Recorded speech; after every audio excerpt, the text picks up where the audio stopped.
आप देख रहे हैं बहुजन की आज़ादी टीवी चैनल।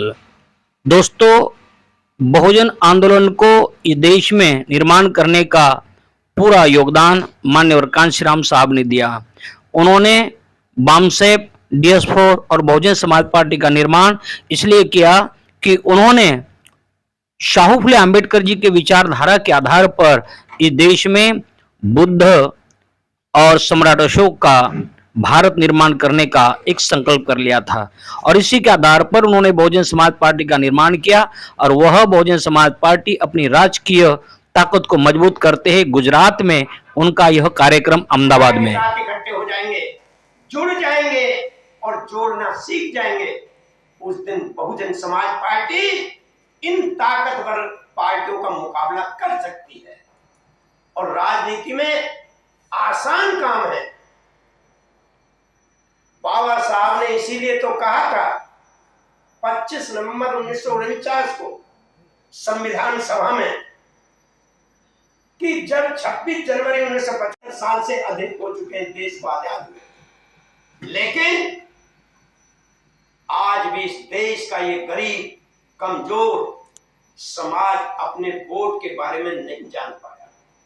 आज भी 5 किलो राशन में अपना वोट दे देता है। वो कभी ये नहीं कहता कि हमें 5 किलो नहीं चाहिए भाई तुमसे, हमको जमीन चाहिए, हमको रोजगार चाहिए।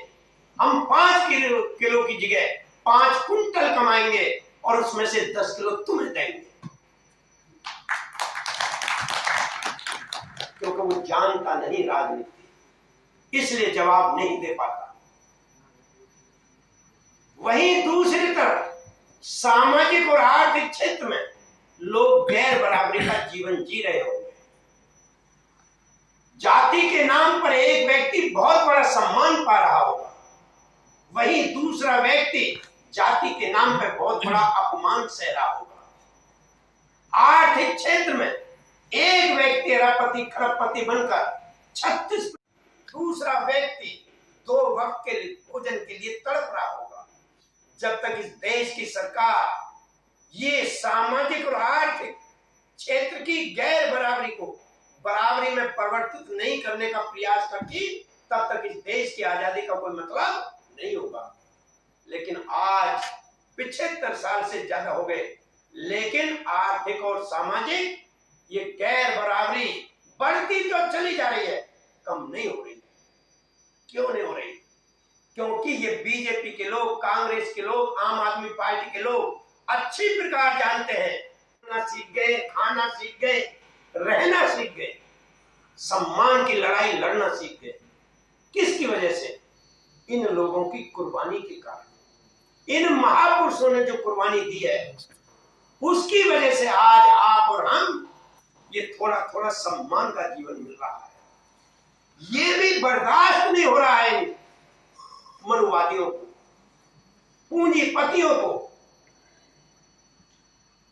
वो कतई बर्दाश्त नहीं कर पा रहे, इसलिए उन्होंने तुम्हारी शिक्षा पे डाका डाल दिया, शिक्षा को रोक दिया। जो सन 80 में तुम्हारी शिक्षा आगे बढ़ रही थी, आज वो घट के बहुत पीछे चली गई है। तुम्हारे जो रोजगार बढ़ रहे थे वो आज खत्म होते चले जा रहे हैं। तुम आरक्षण आरक्षण चिल्ला रहे हो। वो क्या कहता, मैं आरक्षण खत्म नहीं होने दूंगा, बोला तो सही था और उसने किया भी ऐसा ही है। आरक्षण तो अपनी जगह है, लेकिन जहां आरक्षण मिलता है उसको उसने बेच दिया। रेलवे को बेच दिया, हवाई अड्डों को बेच दिया, हवाई जहाज को बेच दिया, रेलवे को बेच दिया, BSNL को बेच दिया, ऑयल कंपनियों को बेच दिया, सब कुछ तो बेच दिया। बचा क्या है? सब प्राइवेट सेक्टर में दे दिया और प्राइवेट सेक्टर में आरक्षण नहीं है। तुम्हारे बच्चों को नौकरी मिलने वाली नहीं है। खूब पढ़ा लेना, खूब लिखा लेना, वही 10,000 5,000 में कोई लगा लेगा वरना कर देगा बाहर। अगर अपने बच्चों को सम्मान दिलाना चाहते हो तो आपको आज से कम इन 2 महीनों में अपना त्याग और कुर्बानी देनी पड़ेगी, वरना तो ऐसे ही कट गए 5 साल, ये 2 महीने भी ऐसे ही कट जाएंगे।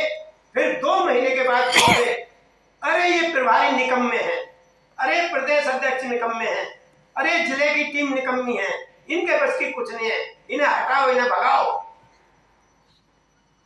लेकिन कोई अपने बारे में नहीं सोचेगा कि हमने क्या किया, हमारी ड्यूटी क्या बनती है। कोई भी अपना नाम देखने तक के लिए नहीं जाता वोटर लिस्ट में। 2 महीने से लगातार अखबार में सूचनाएं आ रही हैं, तुम्हारे पोलिंग बूथ पर बीएलओ बैठा है, अपना नाम देखो, अगर नहीं है तो बनवाओ। लेकिन इससे भी क्या कहते हैं, बीएसपी वाले नहीं कर रहे, बीएसपी वाले बनवाए, बीएसपी वाले जाने। अरे आप बीएसपी के लिए काम नहीं कर रहे, आप अपने लिए काम कर रहे हैं, किसी दूसरे पे एहसान नहीं कर रहे।